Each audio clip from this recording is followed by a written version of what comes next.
Alexis is planning a small pizza night with her family. She has 3/4 of a large pizza left over from dinner. She wants to divide what she has evenly amongst groups that are each considered 1/2 of a full group size.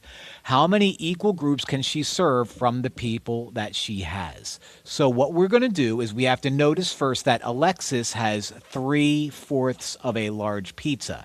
That's almost an entire pizza, but not quite. Each group gets half of a pizza. So that's not going to be a lot.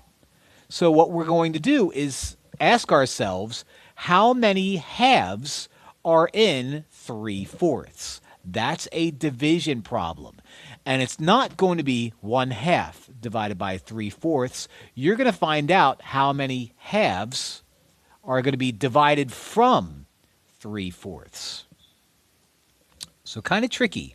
So whenever you divide a fraction divided by a fraction, you use the rule keep, change, flip.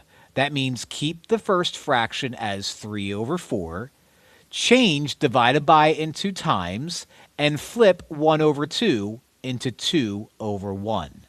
Now we multiply the fractions together. That means multiply straight across the numerator. 3 times 2 is 6. And multiply straight across the denominator. 4 times 1 is 4. Now you may notice those are both even numbers, so we can simplify that fraction. And the way we're going to simplify it is divide both the numerator and the denominator by 2. So 6 divided by 2 is 3, and 4 divided by 2 is 2. 3/2 can be written as 1/2. So how many equal groups can she serve from the pizza she has? Well, only one. So she could serve 1/2 groups. So she could serve one full group. And that's it. So we could say, and half of another. Very, very, very tricky problem.